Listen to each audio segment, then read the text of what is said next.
buenos días. Espero que se encuentren muy bien, ya cerca a finalizar el año. Y hoy tenemos nuestro gran último webinar del año. Estamos felices de poderles venir a presentar una investigación que realizamos en conjunto entre LHH y LHH Recruitment Solutions, una encuesta de más de 280 empresas en donde preguntamos acerca de prospección que tienen para el próximo año. ¿Cómo ven este 2024? Por eso tenemos a dos grandes speakers, a Héctor Torres, gerente general de LHH, y a Andrés Alvarado, director ejecutivo de LHH Recruitment Solutions, que estarán con ustedes y les contarán ese análisis que hemos hecho alrededor de 6 preguntas fundamentales de este estudio que realizamos. Les dejo la palabra a Héctor y Andrés, qué pena. Les doy la bienvenida y gracias por compartir con nosotros este espacio. Muchas gracias, Cami. Cami, gracias. Este último webinar del año tiene como los datos que la mayoría de los profesionales de gestión humana necesitamos para iniciar el año siguiente con un poco más de claridad sobre lo que pasa o sobre lo que esperamos que suceda.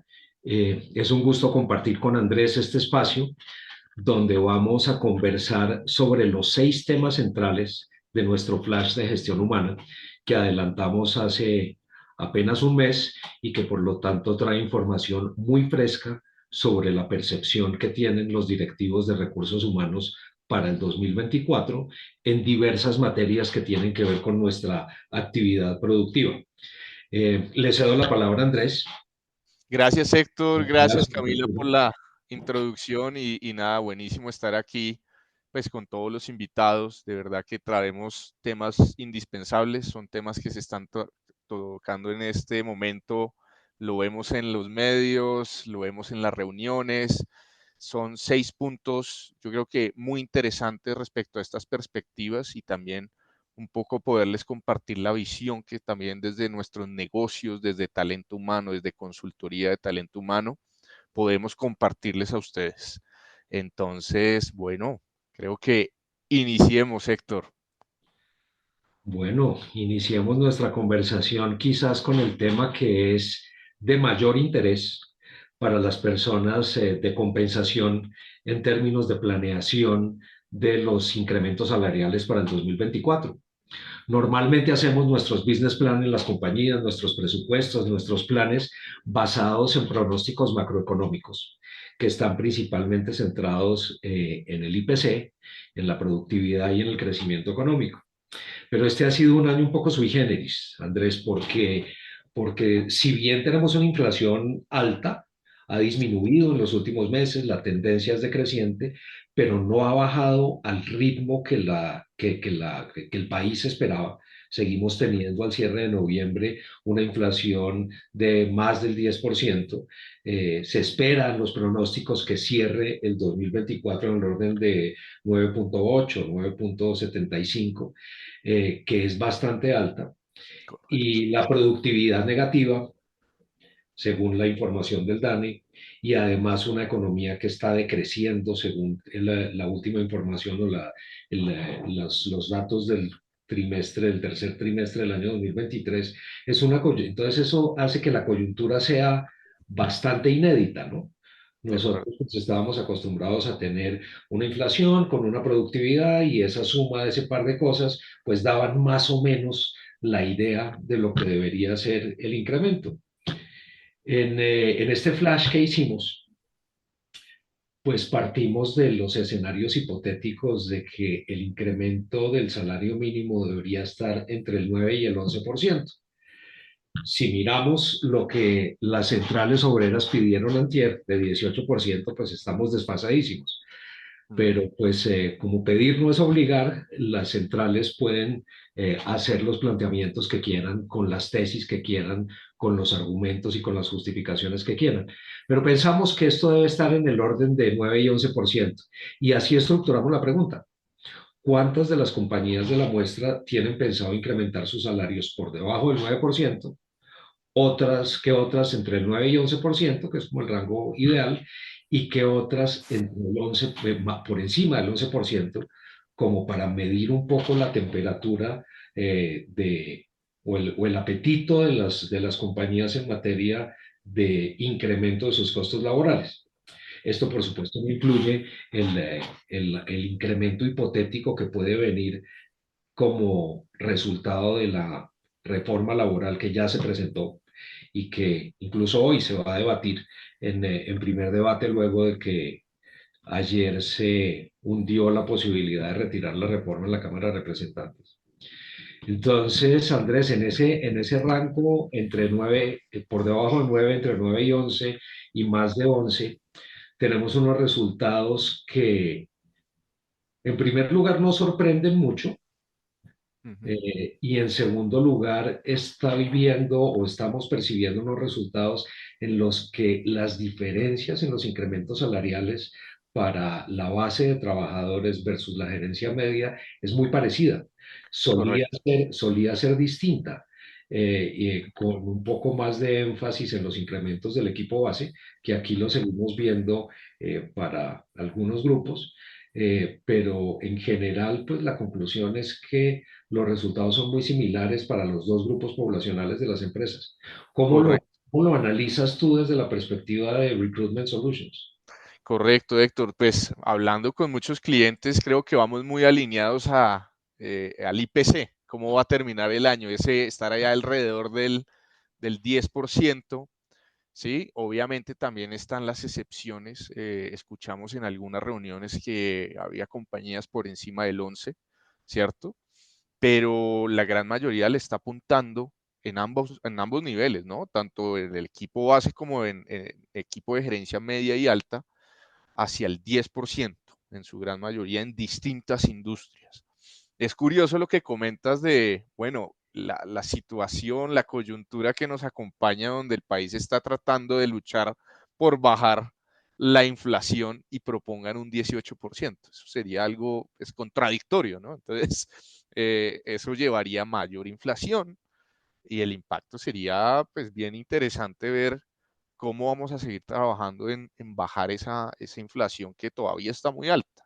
El impacto que tendría también es un efecto dominó de política económica, ¿no? Donde pues una mayor inflación, imaginemos todo lo que están pidiendo muchos sectores de bajar las tasas.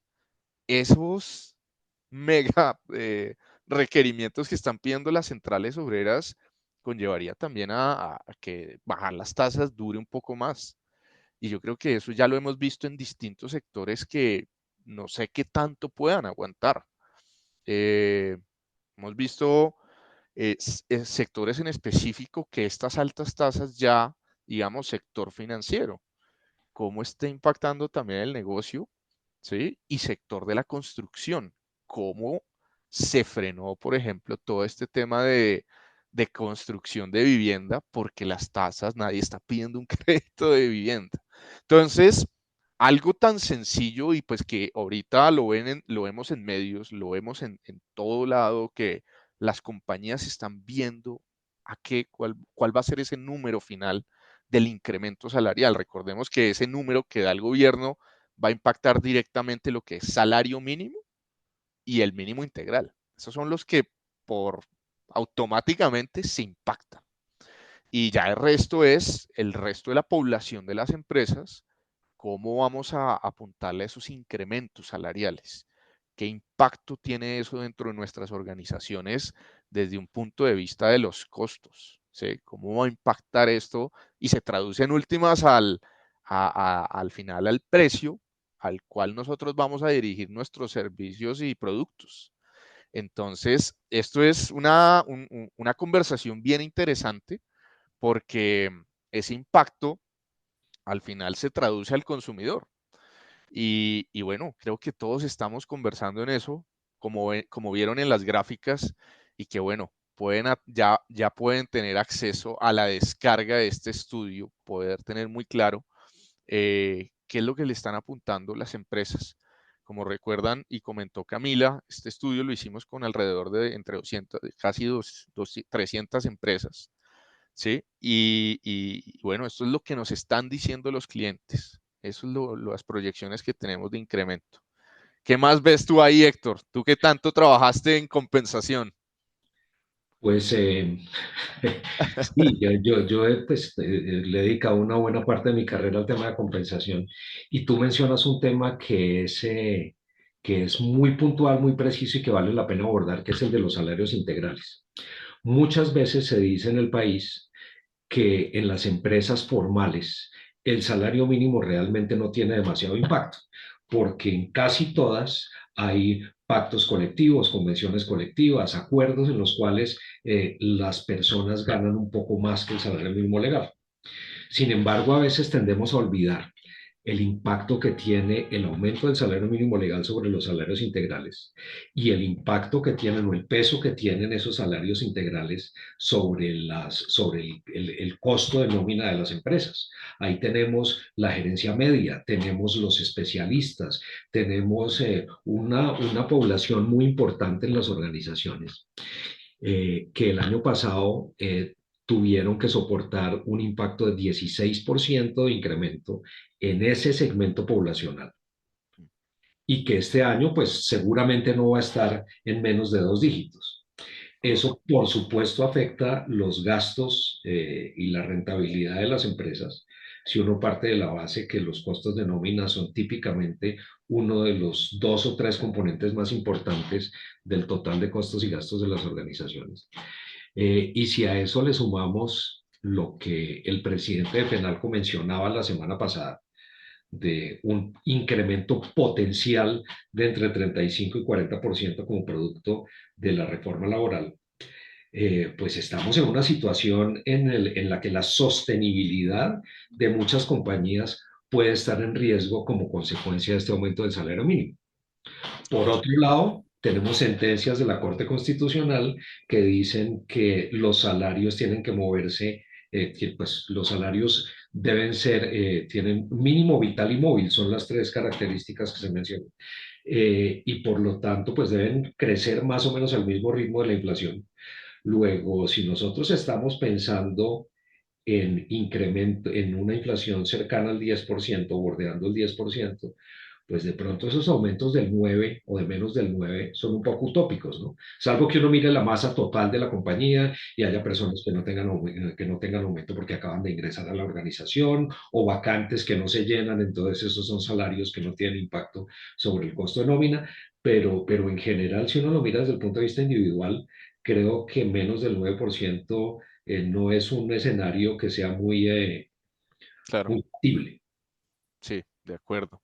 Y bueno, y no sobra decir que también esto va acompañado de una cantidad de beneficios que ahora las organizaciones están, digamos, teniendo en cuenta, ¿no? Lo que es la compensación variable, también muchas veces, bueno, lo que vemos en términos de Sodexo, auxilios de movilización, todo esto se viene a sumar y es lo que, digamos, en las empresas estamos viendo, el paquete completo y el Ujú. impacto que, bueno, eso puede tener. Creo que ahí es un punto bastante importante y bueno, creo que estos números ayudan bastante a ver lo que están pensando las organizaciones, ¿sí? Y no sobra invitar a los participantes acá del webinar, miren, si les interesa más, podemos ahí, van a tener el acceso a nuestros contactos para sentarnos a conversar y también poderles compartir lo que vemos por industrias, ¿sí? Acá estamos viendo el macro del estudio, pero podemos sentarnos a ver el estudio específico hacia una industria específica. Entonces, eso también es una invitación porque hemos tratado de mapear la mayor cantidad de industrias en este estudio. Es Entonces, súper pues, importante lo que dices, Andrés, sobre todo porque la idea no es centrarse solo en una industria, sino abrirnos y conocer el mercado tan diverso que tenemos. Aquí hay una pregunta que me gustaría no dejarla pasar y nos la hace Edwin.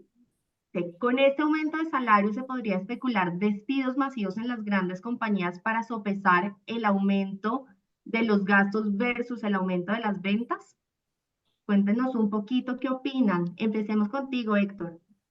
Bueno, yo creo que hacer un pronóstico en ese sentido es bastante arriesgado, ¿no? Porque pues hay una cantidad de factores adicionales que entran a jugar a la hora de tomar la decisión de hacer reestructuraciones o disminuciones de la planta de personal de las organizaciones. Pero creo que eso nos da pie para hablar sobre el segundo tema que está planteado en la encuesta y que tiene que ver con el crecimiento de la planta de personal de las organizaciones. Esa fue precisamente Edwin y todos los amables asistentes a este webinar, la segunda pregunta que se hizo en este flash y que básicamente consistía en que las empresas nos contaran qué tenían pensado en materia de nómina, de planta de personal. ¿Cuántas estaban pensando crecer? ¿Cuántas estaban pensando decrecer? ¿Y cuántas estaban pensando permanecer con su planta de personal, con su nómina estable? Y quizás Andrés nos puede contar los números que surgieron de esa pregunta. Correcto. Bueno, pues es muy interesante, atado a la pregunta de Edwin, ¿cierto? Porque en realidad, bueno, la gran mayoría dijo que en el 55.5% pensaba mantener su planta de personal, mantener ese headcount que tienen ahorita. Crecer, estamos hablando de un 37.1, ¿sí? Y reducir más bien un número pequeño, sin decir que no es importante, ¿sí? Esto digamos que es un poco, bueno, ver ahí, el 7.4 estaba pensando en reducir su headcount. Yo creo que acá también hay una serie de factores, ¿sí? Acompañados. Hay un punto, hay industrias que han sido más golpeadas, ¿sí? Hay industrias que en los últimos 3 años han visto, y yo creo que lo vemos todos los días en medios, esa sobrecontratación, ¿sí? Esos crecimientos exponenciales y arriesgados que tomaron, ¿sí? Que muchas veces las organizaciones tomamos esas estrategias de crecimiento rápido, pero de pronto nos damos cuenta que en algún punto la economía no está respondiendo a la misma velocidad de eso planteado, de esa estrategia de crecimiento. Y lo vemos, por ejemplo, el caso muy reciente de Spotify, ¿sí? Donde sobrecontrataron y la compañía decidió que iba a reducir en un porcentaje, pues, su planta de personal. Y eso pasa en todas las organizaciones, distintas estrategias se tomaron, pero al mismo tiempo, pues, lo vemos compañías que sí están planteando crecer. Hay industrias que tienen otro nivel de crecimiento. Acá vale la pena mencionar que para el 2024 y como estamos terminando este año, hay ciertas industrias que tienen unos crecimientos distintos a muchos otros. Entonces, por ejemplo, el sector de entretenimiento en Colombia está viviendo un crecimiento exponencial, impresionante la cantidad de eventos que se están moviendo, empresas entrando y haciendo compras, empresas internacionales.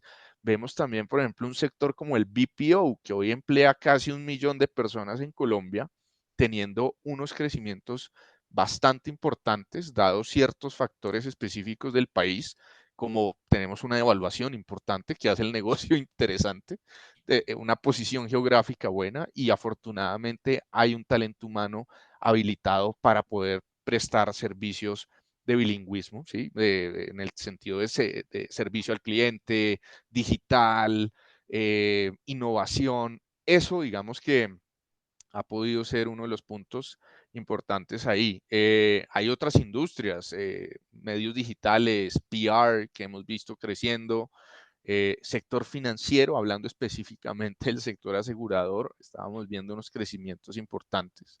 Y bueno, hay de todo en esa gráfica, podemos especular, hablar de muchas cosas, pero eso es lo que nos están contando los clientes, esos son los planes de estas empresas.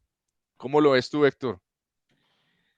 Pues Andrés, coincidimos en el sentido de que pues estas cifras miradas en abstracto pueden decir que el país va a crecer, porque el número de compañías que va a aumentar su headcount es superior a aquel de las compañías que piensan de crecer. Pero hay que hacerle doble clic. Y lo que tú Correcto. mencionas de los sectores es muy importante.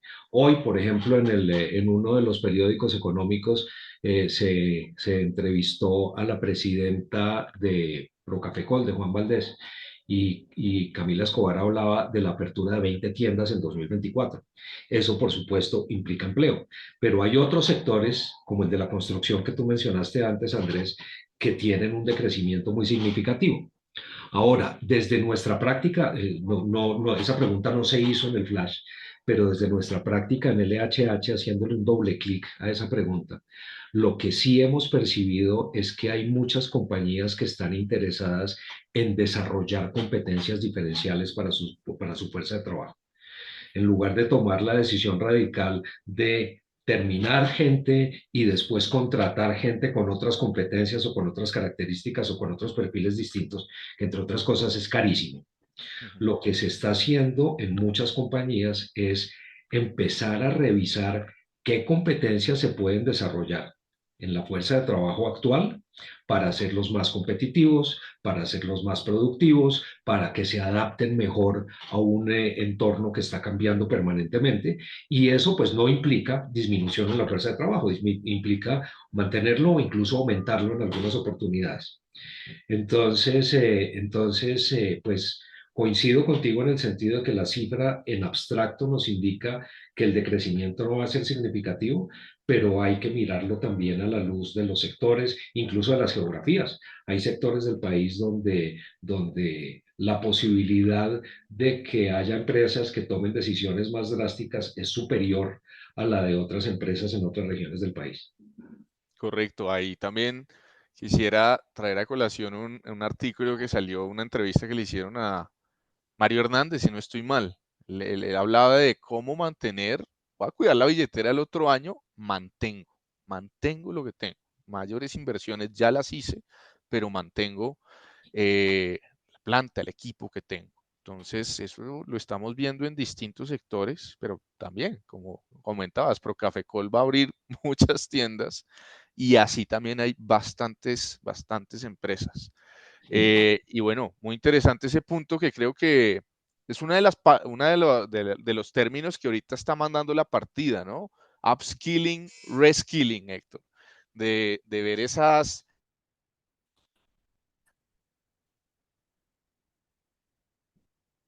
Te perdimos Andrés, el el audio. audio. Ya, ¿me escuchan? Ya, Sí. ya te escuchamos. Esas oportunidades de desarrollo del equipo interno hacia nuevas posiciones, nuevas habilidades. Creo que ese es un punto bien interesante que estamos viendo en la práctica. Sí. Ahora, falta ver el impacto de la reforma laboral, ¿no? Claro. La reforma laboral puede afectar de manera muy importante ese planteamiento, ese panorama inicial que nos han planteado las empresas que participaron en este flash. Eso Eh, les iba a preguntar yo. Un poquito el mantener puede ser también un tema de incertidumbre. Hablemos un poquito de la incertidumbre que ustedes sienten y que con base en el análisis que se hace de la encuesta, eh, ¿qué sucede? O sea, la incertidumbre que se está sintiendo, finalmente no sabemos la reforma laboral, la reforma a la salud, o sea, vienen muchos cambios que se vienen mencionando desde principios de 2023, que no se dieron durante todo 2023, que vimos que pasaron debates, que no pasaron debates, que se cayó, que volvió, que todo esto. O sea, ¿qué genera esa incertidumbre a la vista de este análisis?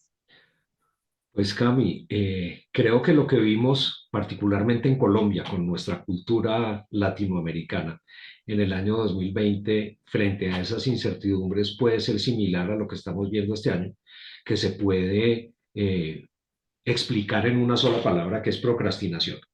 Como no sabemos qué va a pasar, quedémonos quietos a ver qué sucede. Y pues reitero, en el 2020, en la pandemia, además pues había una presión social para que las empresas no tomaran decisiones drásticas, pero muchas organizaciones decidieron congelar sus decisiones en materia de gente para ver qué iba a pasar con la pandemia. Si ustedes recuerdan, en marzo del 2020, cuando todos nos fuimos confinados para la casa, muchas compañías decían, bueno, nos vemos en 2 meses, que esto ya pues se pasa este problema y regresamos a la normalidad. Pues la normalidad nunca volvió. 3 años después hay compañías que aún no regresan 100% y eso lo vamos a ver más adelante en una de las preguntas del Flash. Eh, pero creo que el tema central fue la procrastinación, fue esperemos a ver qué pasa. Y eso puede ser un efecto que estemos viendo acá. Como no tenemos claro qué va a suceder con la reforma laboral, como no tenemos claro el panorama económico del país, esperemos y quedémonos quietos y quizás eso puede ser la razón para que más de la mitad, el 55.5% de las empresas digan, como solemos hacerlo coloquialmente, quietos en primera. Claro. Sí, ese es un buen punto y yo creo que ahí también lo mencionamos un poco en unos artículos que trabajamos dentro del estudio y es muchas veces en estos escenarios de incertidumbre lo que pasa es que nos llenamos de las noticias, de los escenarios negativos. Yo sé y algo que me encanta hablar con los directivos es siempre hay un pensamiento, hay que crecer, hay que mejorar, ¿sí? Y ese positivismo, créanme que al final cuenta como líderes, es lo que tenemos que estar mandando a nuestro equipo, ¿sí? Porque es en ese optimismo, en esa parte positiva donde están las oportunidades. Si solo empezamos a ver lo malo, créanme que solo vamos a ver lo malo, pero en la parte positiva, ahí es donde vamos a empezar a ver oportunidades. Siempre va a haber alguna oportunidad de las crisis. Eh, Han salido algunas de las mejores invenciones, algunos de los más multimillonarios de la historia, ¿sí? Ahí hay de todo y eso pues creo que hay que compartirlo, hay que trabajarlo. Y también otro punto que me llama la atención y que lo he podido ver en distintas organizaciones es dos personajes que van a mandar la partida el otro año. Dos personajes que son el business partner del negocio. Y esos son las cabezas de talento humano o los equipos de talento humano y los financieros, quienes nos van a ayudar a plantear todo ese escenario. Oiga, ¿qué pasa si pasa esta reforma? ¿Cómo nos impactaría con lo que hay hoy, la información que tenemos hoy? Que nos ayuden a modelar ese escenario y ver el impacto que podríamos tener en nuestras organizaciones. Entonces, lo mencionamos y talento humano, en especial yo creo que el tema de compensación y beneficios y el financiero que nos ayude a ver todos estos impactos que podemos tener el próximo año. Ujú. Sí, yo además, Andrés, creo que aquí tenemos un ingrediente que es muy humano, ¿no? Muy de las personas. A los seres humanos no nos gusta tomar decisiones arriesgadas sin contar con la mayor cantidad de información posible. Y eso puede ser un motivo de procrastinación también, ¿no? Y por eso es que hay personas, como tú dices, que ven oportunidades donde todo el mundo ve crisis, las aprovechan y hacen unos negocios fantásticos. Eh, Correcto. en general, en las organizaciones uno enfrenta tres tipos de retos adaptativos. Uno son las oportunidades que pueden generar unas ganancias muy importantes. Otros son las amenazas que lo que buscan es minimizar pérdidas potenciales. Y la tercera, que es la peor de todas, son las crisis, donde uno tiene que minimizar pérdidas seguras. Sí, Entonces, ¿por qué no volcarnos hacia las oportunidades en lugar de esperar la crisis para tratar de minimizar pérdidas? Pero pues eso es mucho, eso, ahí juega mucho el temperamento y la naturaleza humana y cambiar ese chip no es nada fácil. de acuerdo, de acuerdo. Eh, Me quiero desviar un segundo del tema, Andrés, porque tenemos aquí una pregunta que es bien interesante. Ayer el gobierno de Estados Unidos, esta pregunta la formula Héctor González, el gobierno de Estados Unidos ayer en su cuenta de X manifestó un apoyo a la reforma laboral de Colombia. Entonces, Héctor nos pregunta qué opinión y qué efecto consideramos que puede tener el apoyo del proyecto de reforma laboral por parte de Estados Unidos. Entonces, pues en primer lugar, yo leí el tuit anoche, el tuit, esto es X ahora, eh, y realmente el apoyo es un apoyo planteado en unos términos muy específicos. Se habla de la reforma concertada y ese adjetivo no lo podemos perder de vista, porque en este momento lo que hemos visto en la Comisión Séptima de la Cámara es que la concertación no ha aparecido, por lo menos no se ha hecho muy visible. Entonces, ese apoyo de los Estados Unidos, yo en lo personal lo leo un poco más desde el contenido de la reforma que de forzar su aprobación en la Cámara de Representantes. Y todos sabemos desde las épocas del TLC que en Estados Unidos siempre se ha propugnado por el crecimiento de la actividad sindical, por el derecho de asociación, por el pago de las horas extras, etcétera, que son todos partes integrantes de esta reforma laboral que ha presentado el gobierno. Pero eso no necesariamente significa, a mi manera de ver, que los Estados Unidos esté apoyando a rajatabla lo que pueda pasar en la reforma laboral. No sé cómo lo ves tú. Correcto, Héctor. Sí, es bien interesante. Yo creo que esta es una de las reformas que más me llamaba la atención. Incluso alguna vez hicimos algunos modelos de qué podría pasar y me llamaba la atención cómo impactaba, por ejemplo, un tema de una indemnización. Era una cosa loca, ¿sí? Entonces, mucho de las reformas, lo que yo digo es, hoy hay sobre la mesa unos puntos interesantes, ¿sí? Nadie está diciendo, no, que pagar dominicales y lo que se merece el trabajador esté mal, no, es perfecto. Pero hay otros puntos que de verdad no son sostenibles para todo tipo de empresa, ¿sí? Y al final de cuentas, como hablamos con muchos clientes, si sale algo de las reformas, no es lo que está allá, no es lo que está ahí, algo va a salir algo trasquilado. Sí van a haber unos cambios, por eso es importante estar haciéndole seguimiento a qué es lo que está avanzando, ¿sí? Pensemos que lo que ahorita pasó, por ejemplo, con salud, no es que ya, listo, pasó, todavía le quedan conversaciones, ¿sí? Y quedan todavía unos puntos importantes que tienen que conversar. Muchos de esos supuestos, o no sé, como le llaman, los micos de estas reformas, créanme que van a ser puntos álgidos en lo que sigue, incluso hasta la corte. Ahí también falta. Entonces, esperemos a ver qué pasa y esperemos a ver cuál es ese trasquilado que sale. ¿Sí? Total. Bueno, yo también les hago otra pregunta que nos llega y es, ¿cómo ven el plan del gobierno de disminuir el horario laboral de 1 hora poco a poco hasta llegar a 45 horas semanales, teniendo en cuenta nuestra primera pregunta del informe y es el aumento salarial que está entre el 9 y el 11% y vamos disminuyendo horas? Es un aumento alto a una disminución de horas. ¿Cómo lo ven ustedes? Cami, yo veo como esa pregunta como la necesidad de romper un paradigma.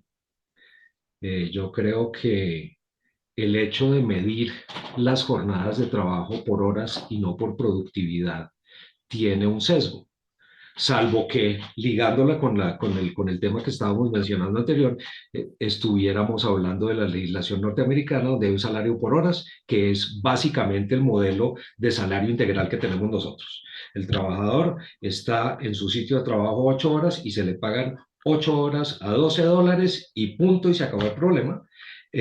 Ahí sí tiene un impacto la jornada medida por horas. Pero en nuestro caso, salvo los inconvenientes que tienen la programación de turnos en las empresas manufactureras que trabajan en turnos sucesivos 24 horas al día, yo creo que debíamos empezar a pensar más en medir la productividad que en medir las horas de permanencia en el empleo, en el sitio de trabajo. Porque además las horas de permanencia en el sitio de trabajo no significan necesariamente que sean horas trabajadas. Y voy a poner un ejemplo hipotético. Supongámonos que alguien llega a su sitio de trabajo que empieza a las 7 de la mañana o a las 8 de la mañana y llega faltando un cuarto de hora antes. Pero las primeras 2 horas de la jornada se las dedica a tomarse un tinto, a conversar, a revisar su WhatsApp, etcétera, y empieza a trabajar 1 hora y media después. Esa persona está siendo muy puntual con su horario y si marca tarjeta, seguramente jamás va a tener un descuento en nómina por haber llegado tarde. Pero la productividad de esa persona, ¿cómo es? Versus la de alguien que llega media hora después, pero que arranca a trabajar y a producir y a ser muy eficaz y muy efectivo desde el primer minuto en que se sienta en su puesto de trabajo. Entonces creo que vale la pena mirarlo desde el punto de vista de la productividad más que de las horas efectivas. Creo Totalmente que de acuerdo. eso, qué pena te interrumpo, pero creo que eso nos lleva a esas preguntas que siempre nos han hecho en los webinars y es las nuevas generaciones. Esas nuevas generaciones que tienen una forma de trabajo distinta, que es difícil retener, que esas preguntas que nos hacen constantemente, creo que es una reflexión muy valiosa la que tú haces al decir, toca cambiar un mindset, toca mirar productividad más que tiempo y creo que vuelve como a ese círculo que siempre tenemos de las nuevas generaciones y de lo difícil que puede ser retenerlos y tenerlos felices en su trabajo. A mí, yo evito el verbo retener porque es el mismo que utiliza Antonio García, eh, pero creo que sí debemos hablar de fidelizar.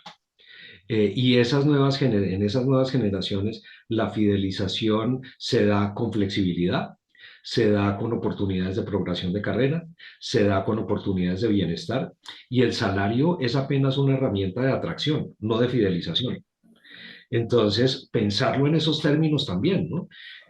Si uno piensa que va a lograr fidelizar al millennial o al centennial porque en lugar de 10% de aumento le va a dar 15, seguramente no lo va a conseguir y va a perder ese 5% adicional. Más bien conviene pensar cómo voy a hacer yo para que ese millennial sienta que tiene oportunidades de carrera en mi organización. ¿Qué formación, qué posibilidades de desarrollo le voy a ofrecer?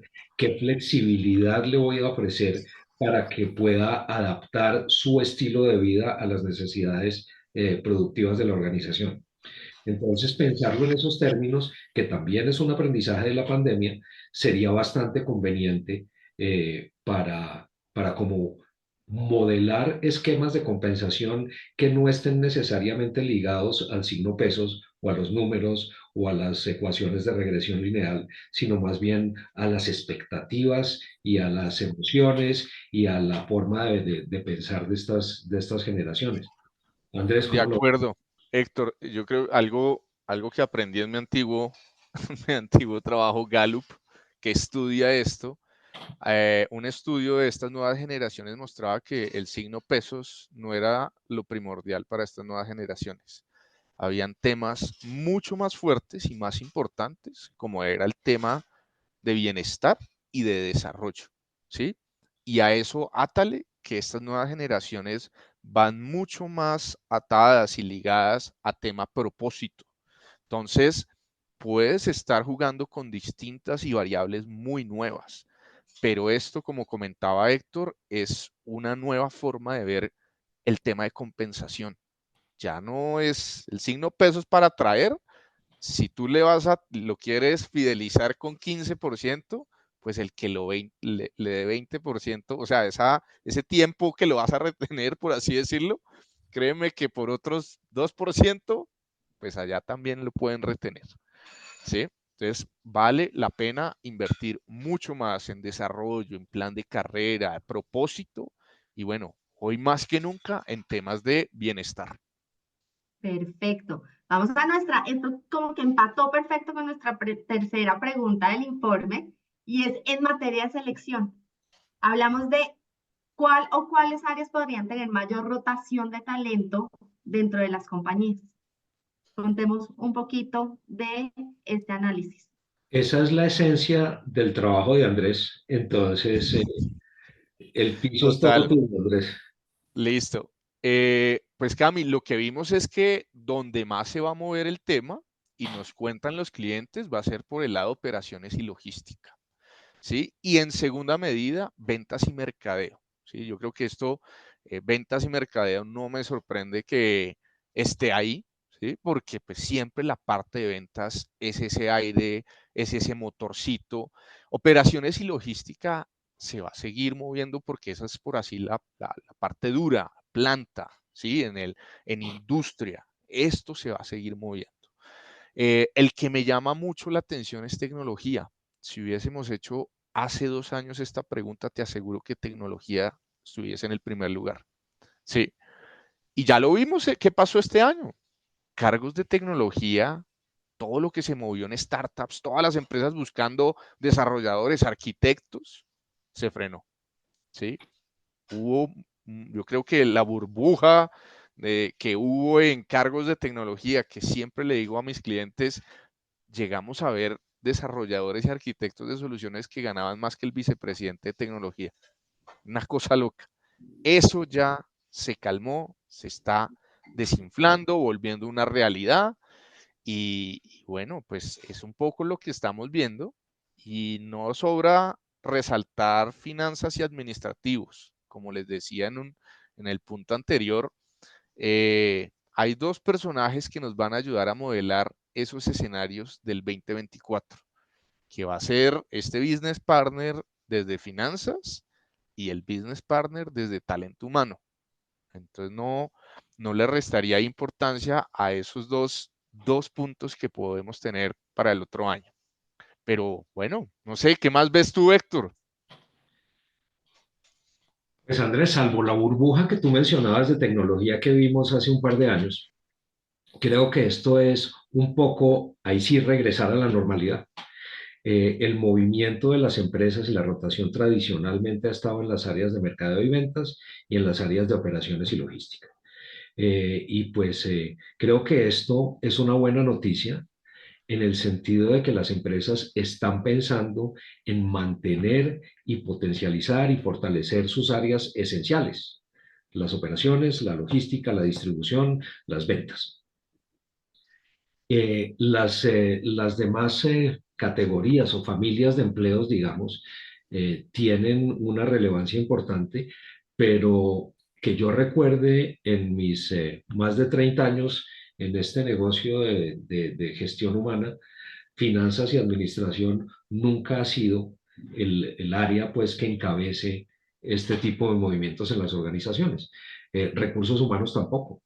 Legal tampoco, impuestos tampoco. Las áreas de soporte siempre están ahí con unas rotaciones relativamente bajas, con gente muy especializada, con gente muy enfocada en lo que tiene que hacer y la esencia del negocio, que es la que se mueve con las dinámicas del mercado, está en ventas y en operaciones.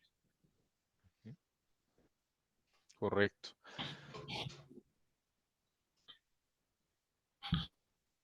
Pasamos a... Sí, yo estaba, hace un momento comenté sobre la entrevista a Camila Escobar hoy, en la que hablaba de la expansión y de la apertura de 20 tiendas nuevas, tanto en Colombia como en el exterior. Y hay una pregunta que hicimos en el Flash que está específicamente relacionada con eso, y es de las 300 compañías que participaron en el estudio, ¿cuántas están pensando en expandir sus operaciones y cuántas están pensando en mantenerlas? Continuar con su actividad actual. Y ahí sí encontramos que de nuevo aparece como la procrastinación, ¿no? Como la esperemos a ver qué pasa antes de tomar decisiones. Y casi el 60% de las compañías indican que no tienen planes de expansión, mientras que 40.5% manifiestan sí tenerlos. Entonces, pues uno también podría ver esto desde la perspectiva de quiénes son los optimistas y quiénes no son tan optimistas, o quiénes son los que están viendo oportunidades en la situación actual y quiénes van a esperar a minimizar los riesgos. Eh, pero hay que tener en cuenta también que en esta pregunta se mencionaba no solamente la expansión de operaciones localmente, sino en la región. Correcto. Entonces, otro doble clic que se me ocurre que podríamos hacer ahí es de esos que dicen que sí quieren expandir o que sí están pensando en expandir sus operaciones, ¿cuántos lo están haciendo para balancear riesgos, para mejorar su posición en términos de tasa de cambio, para tener coberturas naturales, para garantizar que hay una operación en otra parte exitosa que pueda eventualmente producir los resultados que podría producir en Colombia una que esté declinando? Entonces, pues puede haber unas decisiones de estrategia organizacional ahí también involucradas. Correcto, Héctor. Yo creo que esta es una de esas miradas de oportunidades, ¿no? De mientras todo está con una incertidumbre, muchas de estas operaciones, empresas locales expandiéndose a otros países, porque sí pudimos hacer ese doble clic, te cuento, con muchos de los clientes. Y es muy interesante esa visión de, pues no sé qué va a pasar acá, pero vamos a expandirnos a otro lado. Vamos a buscar de pronto mejores coberturas, como lo que tú decías, buscar una mayor estabilidad y expandir el negocio. Esto llevó a mucha empresa local a buscar expandirse en otros mercados. Te cuento, desde el mundo de reclutamiento vimos unos fenómenos bastante interesantes, muchas empresas colombianas volviendo a Venezuela, ¿sí? Y también estamos viendo con muchos de nuestros clientes la expansión, lo que es Ecuador, Perú y Centroamérica. Va muy atado a una coyuntura que nos encantó este año y es la exportación de talento humano colombiano. Muchos de nuestros clientes hoy, yo creo que nos están pidiendo talento colombiano de exportación, ya sea acompañado de un proceso de expansión de sus operaciones en otro país o incluso empresas de afuera que nos piden el talento colombiano porque les llama la atención conocimientos en industrias específicas. Te cuento, por así decirlo, el sector del BPO, el talento colombiano es muy apetecido y hay operaciones incluso mucho más grandes en Centroamérica, países que se han vuelto hubs mundiales de BPO buscan talento colombiano o incluso para el sector específico agroindustrial. Estamos viendo ahorita cómo en países del Caribe nos piden talento muy desarrollado que tenemos en el bache, cosas por el estilo. Entonces, esa pregunta nos gusta mucho porque sí estamos viendo esta necesidad de seguir creciendo, explorando y desarrollando. También es como muy de emprender. Veamos a ver cómo nos vaya. Sí. Coincido contigo en la valoración que se le da al talento humano del exterior, el talento colombiano del exterior. Y a propósito de eso, hay una pregunta que nos viene como anillo al dedo de un colega nuestro en Brasil, Mateus dos Santos. Bienvenido, Mateus, y me alegra que estés aquí acompañándonos, en el que menciona no del aprecio y de la valoración que se le da al talento colombiano en el exterior, sino lo plantea más bien desde la perspectiva de la huida de capitales y habla de la salida de talento colombiano de la industria energética hacia mercados que son muy atractivos en este momento, como Guyana, por ejemplo. Yo creo que eso es una situación que no es exclusiva de Colombia, sino que es un tema cíclico en el mundo. En Venezuela, el talento de PDVSA migró hacia Colombia cuando PDVSA pasó de producir 3 millones de barriles de petróleo al día a menos de 1 millón. Aquí, pues, la industria del petróleo tiene una amenaza implícita en el sentido de que no va a haber más contratos de exploración y producción, y lo mencionaba la entonces ministra Irene Vélez en Davos, en Suiza, el año pasado. El presidente Petro lo reiteró ahora en Dubái. Entonces, pues, esas perspectivas de que la industria energética en el país se va a disminuir, se va a encoger, hace, por supuesto, que los técnicos exitosísimos y muy conocedores y muy profesionales busquen otras opciones como Guyana hoy en día. Guyana está siendo uno de los productores de petróleo más importantes de América Latina, eh, junto con, eh, junto con Brasil y México, ¿no? México está declinando, pero Guyana está creciendo a unos ritmos increíbles. Entonces, pues yo lo veo más como un proceso natural. Y sucede Correcto. en muchas otras industrias también. Sí, y mira que esto va acompañado también, acompañado de un fenómeno, todo este tema de nearshoring, offshoring. Las compañías ahora de otros países están buscando el talento, incluso para que se quede acá, pero te pagan, ya te pueden pagar en dólares, te pagan tienes una cuenta especial y te pagan para que ofrezcas servicios a otros países. Y es algo que sí está creciendo. Mira qué fue lo que le pasó al sector de tecnología. Y ahora que no muy lejos, no muy lejano del caso del petróleo, el sector energético. Estoy viendo cómo se está aplicando todos estos modelos de nearshoring para hacer diseños de líneas de transmisiones energéticas en Estados Unidos, acá en Colombia.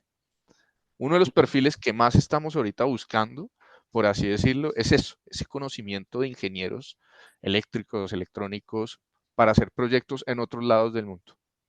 Mira, son casos muy específicos. Andrés, si te hago una pregunta a propósito de eso de talento adentro y afuera y dólares y todas estas cosas, en tu experiencia en LHH Recruitment, cómo se ha visto la contratación de personas con el esquema de economía gig, es decir, una Claro. persona en Colombia atendiendo un call center en Estados Unidos o una persona en Brasil atendiendo la nómina de una empresa en Costa Rica. ¿Eso cómo ha funcionado desde la Mira, perspectiva del negocio de selección?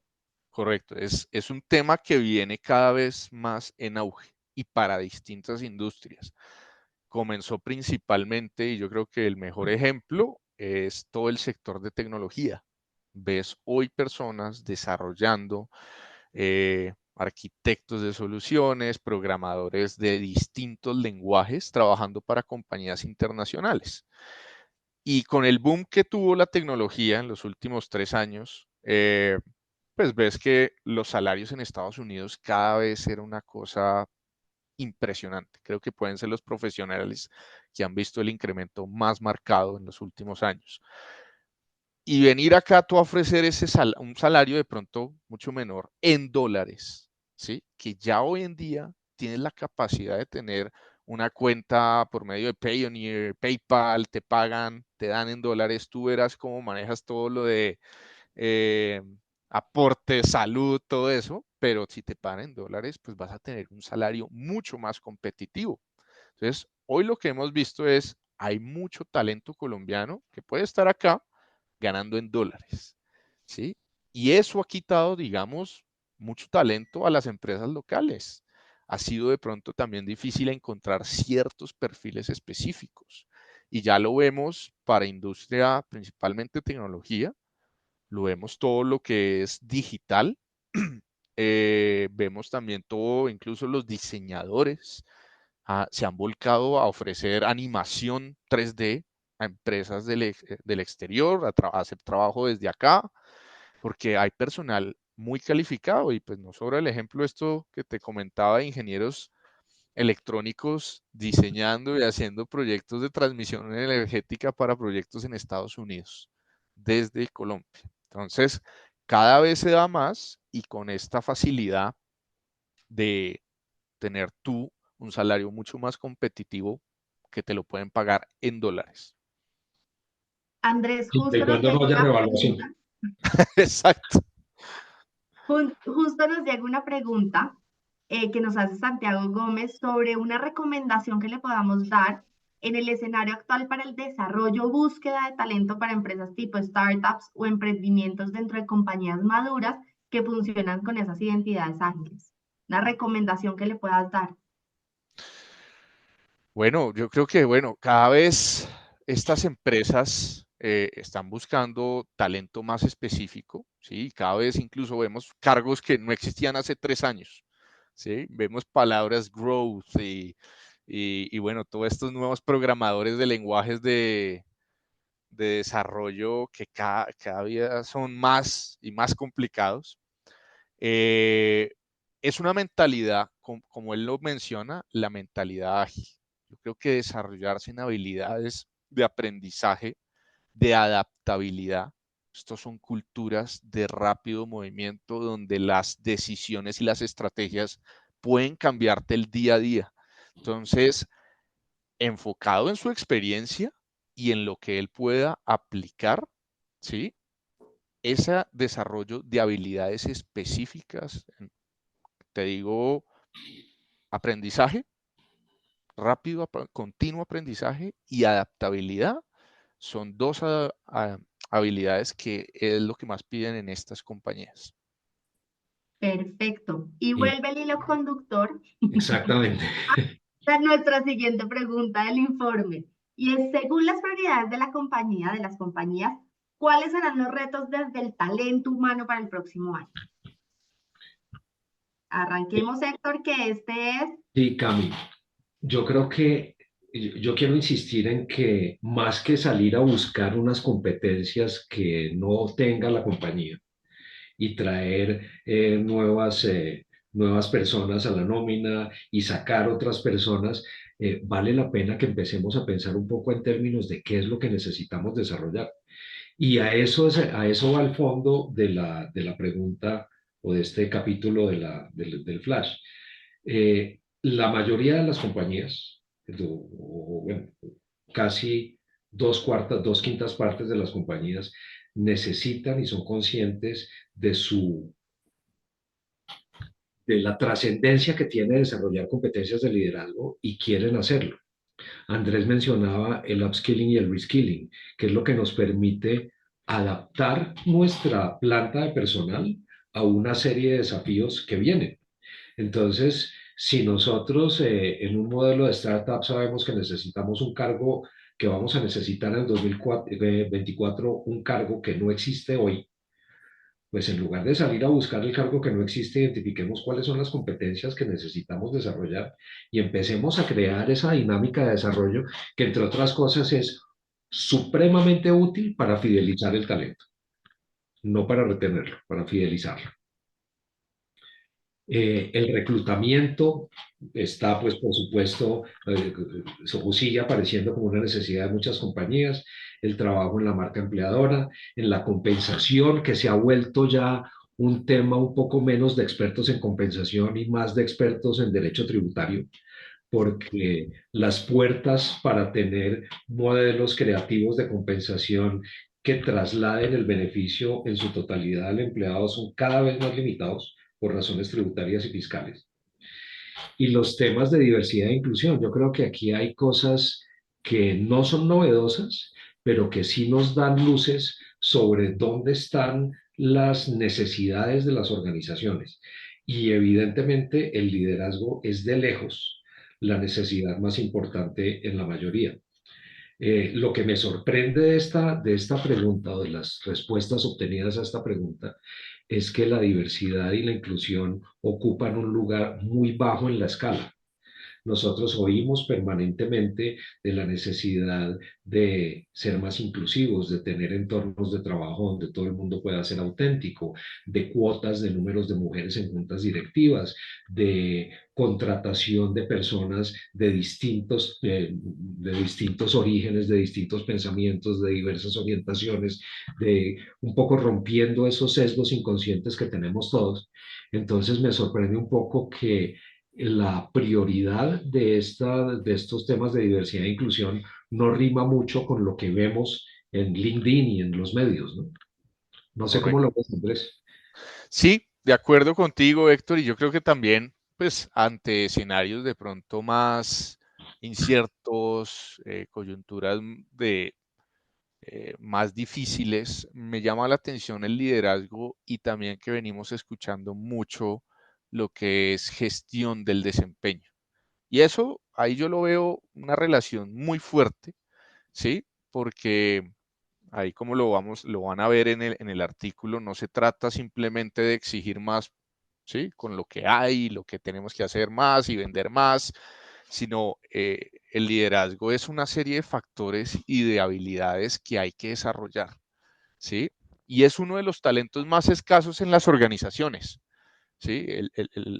Buenos líderes que nos acompañen a trabajar esa gestión del desempeño, a buscar mejores resultados, a comunicación asertiva, todo, hay muchas competencias que debemos trabajar los líderes eh, y que creo que van a ser indispensables para el 2024, ¿sí? Obviamente, seguir trabajando mucho, pues otros puntos que hay y que yo creo que se han trabajado mucho en los últimos años, como son tema de diversidad e inclusión, la conversación cada vez es más normal, lo tienen todo tipo de compañías, y también el tema de bienestar, ¿sí? El tema de bienestar es fundamental y, y esa es la nueva pandemia, la salud emocional de las personas.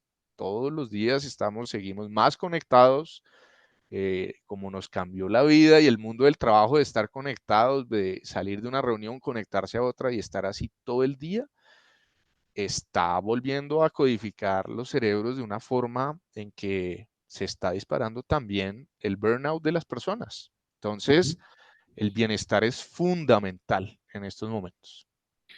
Y creo que el bienestar viene con una connotación un poco distinta, Andrés. Tú que ahora pues mencionabas de los años que llevo yo en este negocio. El bienestar hace un par de décadas estaba muy asociado con hacer la fiesta de fin de año y darle los regalos a los niños y la tarde libre en el cumpleaños. Y eso era lo que realmente hacía que una empresa fuera pionera en materia de bienestar.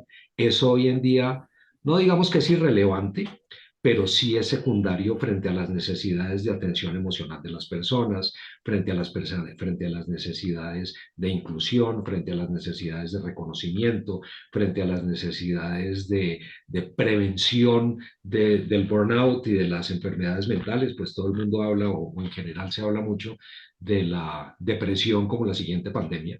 Eh, y pues todo eso le da un vuelco al significado de la palabra bienestar. Correcto. A mí me gustaría que hiciéramos un doble clic. Hemos visto que hay empresas que se van a mantener, que ese es como más del 54% nos dijeron que se iban a mantener.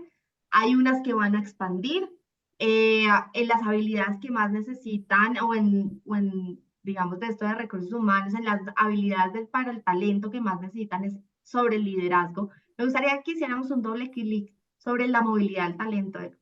Hablemos sobre un poquito de la movilidad y qué se viene para 2024, viendo este análisis, cómo empatamos y hacemos ese cruce con la movilidad del talento.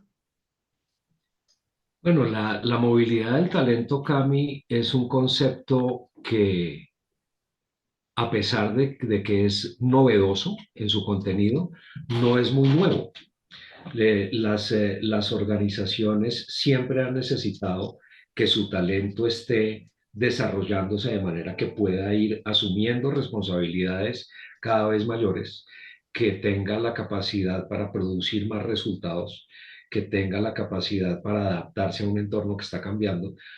Lo que sucedía es que antes lo veíamos jerárquicamente, porque el mundo era relativamente más estático. Hoy en día esa movilidad del talento se vuelve crítica porque de ella, de esa movilidad, depende la productividad, depende la sostenibilidad y depende la consecución de resultados tanto en el presente como en el futuro. De la movilidad del talento depende la innovación.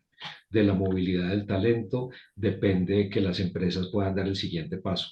De la movilidad del talento depende la expansión de los negocios.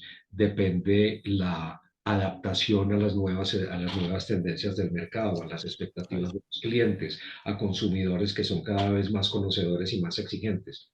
Entonces, la movilidad del talento tiene que ser un concepto que entre a ser revisado por las organizaciones en una dimensión mucho más macro que la capacitación o la promoción o el avance o la progresión de carrera. Correcto. Yo ahí quisiera agregar también todo lo que hoy estamos hablando de upskilling y reskilling, ¿sí?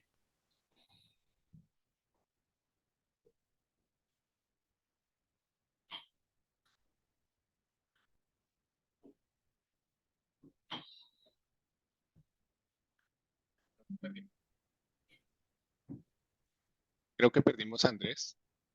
Creo que perdimos a Andrés, sí.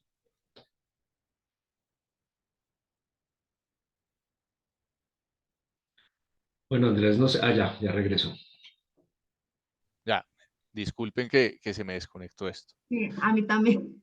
Listo. Nada, les estaba comentando un punto que quisiera agregar, es todo esto de upskilling, reskilling, que cada vez más las organizaciones van a poder desarrollar a sus equipos y las personas de la empresa a moverse incluso en distintas áreas. ¿Sí? Las organizaciones ya lo estamos viendo con algunos clientes que han tenido la capacidad de desarrollar habilidades, mira, de lo que ahorita va a mandar la partida, ¿sí? Temas de tecnología. Alguien que estaba haciendo algo operativo está hoy involucrado en temas de aprendiendo temas de inteligencia artificial, ¿sí? Y es un caso que vi recientemente en el sector financiero. Y esa posibilidad de moverse entre distintos departamentos va a tender a volverse la normalidad. Y eso, si lo ven, está acompañado del desarrollo de las personas, ¿sí? podamos involucrar a todas las personas a que puedan tener una rotación, y eso también nos ayudaría muchas veces a encontrar, miren, me di cuenta que lo mío no eran las ventas, me di cuenta que lo mío era programar, ¿sí? Eso yo creo que va a ser el futuro, y cada vez las carreras van a ser mucho más ágiles. Por eso decíamos que hoy una de las habilidades que manda la partida es el aprendizaje continuo, ¿sí? Y la adaptabilidad. Eso va a ser la normalidad. El aprendizaje perpetuo lo Aquí llama Adriana nos comenta. El Foro Económico Mundial lo llama el aprendizaje perpetuo, que es un concepto bien interesante. Y tú tienes razón, Andrés, creo que ahí hay que pensar mucho más en desarrollar la perspicacia de negocios, business acumen, que es como se conoce en inglés, y no confundir la multifuncionalidad con el multitasking. La multifuncionalidad es la capacidad de entender y de operar en distintas áreas de la organización, viendo la integralidad del negocio. Y no confundirlo con el multitasking, que es hacer muchas cosas al tiempo, y porque muchas veces hacer demasiadas cosas al tiempo sale muy mal. Sí, de acuerdo, de acuerdo. Cami, qué pena haberte interrumpido. Bueno, pues tranquilo, no. Aquí, en línea con lo que nos venían hablando, pues nos llega una pregunta de un reto. Y es un reto en cuando quiero formar líderes, pero dentro de la organización eso no se está dando. Y la gente se está yendo y prefiere no desarrollar esa parte del liderazgo. Nos pide una recomendación. ¿Qué le podríamos decir? La primera que se me ocurre, Cami, es separar el concepto de liderazgo del concepto de jefatura. Si uno identifica el líder como la cabeza de un área o como el responsable de una función en la organización, evidentemente en cualquier organización jerárquica no hay espacio suficiente para que todo el mundo se forme como líder. Y entonces uno puede tener algunos seleccionados que ocupan esos cargos y otros muy frustrados porque esas competencias que adquirieron no las están poniendo en práctica. Si uno mira el liderazgo desde una dimensión distinta, y vuelvo a mencionar el último informe del futuro del trabajo del Foro Económico Mundial, el liderazgo debería estar más enfocado hacia la influencia al interior y hacia el exterior de la compañía. Influencia en la organización e influencia social. No confundir con los influencers de YouTube, sino la capacidad de influir sobre las partes interesadas o sobre los stakeholders de un negocio. Entonces, un líder puede ser una persona de ventas que moviliza el mercado en una dirección determinada. Un líder no necesariamente debe tener, puede o tiene que tener personas a cargo. Las características y las competencias del liderazgo, si uno los mira en términos de las habilidades humanas que debe tener un líder, donde está la flexibilidad, la resiliencia, la adaptabilidad, la capacidad de autogestión, entre otras muchas, pues no necesariamente está ligado a un cargo. Y yo creo que a cualquier organización de este país y del planeta le sirve mucho contar con personas que tengan esas competencias desarrolladas, que tengan esas habilidades, más allá de que su cargo sea jefe de, gerente de, vicepresidente de o director de. Entonces creo que la primera, o mi recomendación sería abordar el liderazgo desde esa dimensión un poco diferente. Perfecto. Aquí hay otra pregunta que nos llega y es, ¿cómo se puede recompensar o reconocer ese nuevo conocimiento por la movilidad entre áreas? Bueno, es una gran pregunta, ¿sí? Yo ahí que diría, pues, ya de por sí la recompensa de que puedas hacer eso es bien importante. Y yo creo que también está la satisfacción de poder aprender algo nuevo, ¿sí? Que hoy en día ese tema de desarrollo es algo que fideliza a nuestros colaboradores.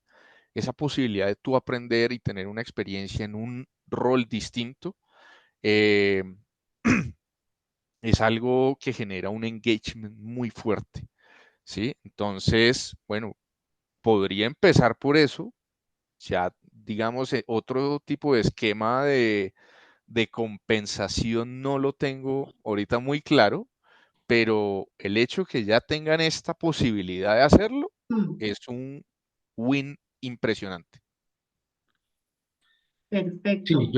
yo coincido con eso. En un estudio de LHH del año pasado, se mencionaba que el salario, ya lo había mencionado antes en esta charla, es un elemento de atracción, pero no de fidelización del talento. Entonces, lo que hay que pensar es, desde la perspectiva que lo menciona Andrés, el aprendizaje y el conocimiento es una recompensa para la persona que está adquiriendo esa movilidad.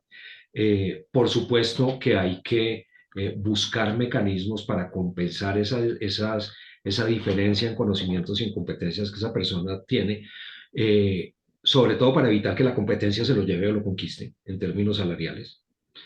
Pero creo que la respuesta a esa pregunta está mucho más ligada a las políticas de compensación de cada compañía. Hay empresas que tienen mucha flexibilidad y como lo mencionaba Andrés en una pregunta anterior, podían tener desarrolladores en tecnología que ganaban más que el vicepresidente. Pero hay otras compañías que tienen unos sistemas un poco más rígidos, un poco más limitados en ese sentido. Entonces, dar una recomendación genérica no me parece que sea responsable porque va a depender mucho de la cultura y de las políticas de compensación de cada compañía. Perfecto. Y ya estamos llegando al final de este encuentro y vamos a la última pregunta. Se nos pasó volando el tiempo. Se nos pasó volando el tiempo, sí. Entonces, será, ¿cuál será la movilidad de trabajo que empleará o mantendrá durante el 2024? Cuéntenos un poquito de qué está pasando. Cuando... Bueno, Bueno, dale Andrés. listo. No, yo creo que esta es una de las preguntas que más nos hacen los clientes y bueno, ¿y cuántos días en la oficina y cuántos días en la casa? Es entendible que algunas labores e industrias sí tengan mayor presencialidad, ¿sí? Principalmente en industria. Todo lo que es de planta, pues no, desafortunadamente no lo podemos hacer de forma remota todavía, ¿sí? Pero aquellos que sí están viendo cómo mantener este tema del trabajo híbrido, lo que va a mandar la partida el próximo año es el trabajo híbrido, ¿sí? Con el 60.4 y, bueno, presencial 32.6. El full remoto, digamos que hoy ya son más pocos y en ciertas industrias se da, principalmente con todos estos fenómenos que les comentaba de uno estar trabajando para empresas afuera, nearshore, offshore, y muy poco, y bueno, de pronto acá local una que otra empresa, pero lo más importante a esta pregunta yo creo que es el concepto de flexibilidad, ¿sí? Que no sea, bueno, tienes que venir cuatro y uno en tu casa, pero pues es que tú estás haciendo un trabajo, ¿me entiendes? Que puedes hacer desde casa. ¿Sí? Las organizaciones tienen que entender muy bien esas funciones y la facilidad de volcarnos mucho a esa productividad, al trabajar por objetivos, entender que esa flexibilidad se da es por alcanzar las metas que tienes propuestas. Entonces, estamos trabajando por resultados, ¿vale? Eh, y algo que esta mañana viendo un poco, lo que más estaba mandando la partida en el trabajo híbrido era 2 días de oficina, 3 en casa, en su gran mayoría con los clientes que tuvimos en cuenta en, en este estudio. Dato curioso, ¿vale? En materia de trabajo presencial, híbrido, remoto, etcétera, creo que además de los números que están ahí en el estudio, vale la pena que nuestros colegas de recursos humanos piensen también en la simetría. Muchas compañías tienen personas que tienen que estar presentes porque su trabajo es en una línea de producción. Entonces, pues ahí el trabajo remoto o el trabajo híbrido no se puede dar, pero sí garantizar que las personas que están en turnos de trabajo tienen algún tipo de flexibilidad para tener un mejor balance de vida personal y vida de trabajo. Cuando en una compañía uno tiene la planta de producción 3 turnos sucesivos de 8 horas, 24 horas al día, y la gente de las oficinas no va nunca, la percepción de inequidad crece de una manera muy importante. Entonces es importante pensar, o es muy conveniente pensar que hay mecanismos que nos permiten darle alguna flexibilidad a las personas. Algunos son muy costosos, otros no tanto. Sabemos, por ejemplo, de una organización que decidió crear un turno adicional para que aprovechando la reducción de la jornada y poder cubrir las 24 horas de operación, esas personas de ese turno adicional también pudieran ocupar o reemplazar a personas de los turnos normales de trabajo para que ellos tengan una cierta flexibilidad en sus turnos también y puedan llevar a sus hijos al colegio y a su cónyuge o a su compañero o a su pareja al médico. Entonces, eso en términos de cultura, en términos de satisfacción con el empleo y en términos de fidelización es muy valioso. Entonces, miremoslo en esa perspectiva también de equidad al interior de la compañía. Y además, en términos de flexibilidad para el trabajador, para el empleado, para la persona que está prestando sus servicios a la organización y no como una concesión de la organización. Vemos también o hemos visto que después de la pandemia, con el regreso a la presencialidad, hubo compañías que decretaron que los días de trabajo en casa eran los lunes y los miércoles. Eso realmente no tiene mucha flexibilidad, porque ¿qué pasa si es el martes el día en que yo necesito trabajar desde casa porque tengo una situación personal que me impide ir a la oficina? Entonces, esa supuesta flexibilidad acaba convirtiéndose en una camisa de fuerza que desmotiva a la persona. Entonces, miremoslo también desde esa perspectiva doble. De nuevo, las cifras están ahí, pero conviene analizarlo desde la realidad de cada una de las organizaciones. Eso me lleva a invitarlos a que se contacten con nosotros si quieren ver ya los resultados sobre su industria en particular. O sea, tenemos varias preguntas que dejé a un lado por ser industria particular y los invito a que nos contacten. Al final del informe están nuestros correos en donde podemos sentarnos con nosotros, con ustedes y mostrarles en particular su industria. Eso es importante, por eso como que me disculpo, pero las dejo pasar para tener un poco más en total el resto de las preguntas. Nada, pues hemos llegado al final de este último webinar de 2023, Cami, agradeciéndoles un montón.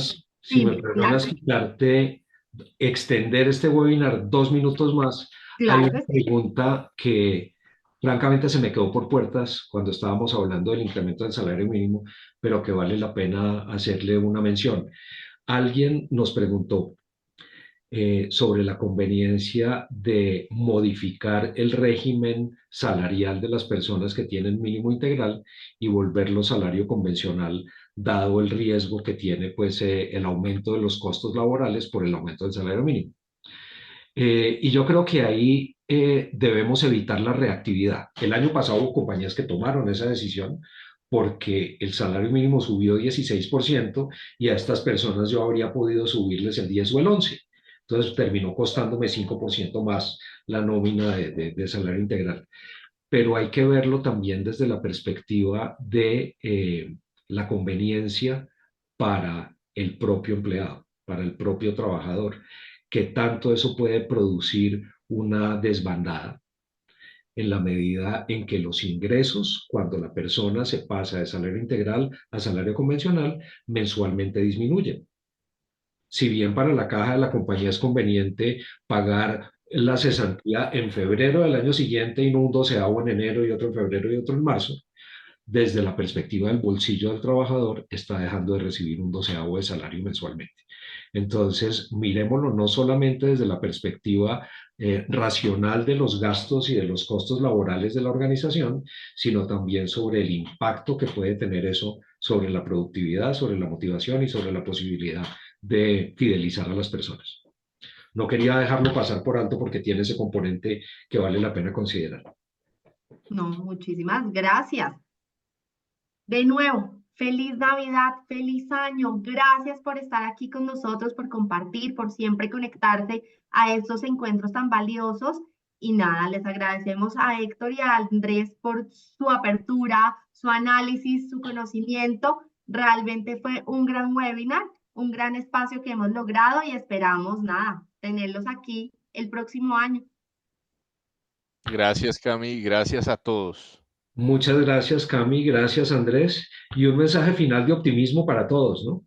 Graduarse de pesimistas en estas épocas es muy fácil con toda la información que recibimos, pero tratemos de filtrarla y tratemos de ver siempre el lado positivo de las cosas que estamos viendo, que con seguridad los vamos a encontrar.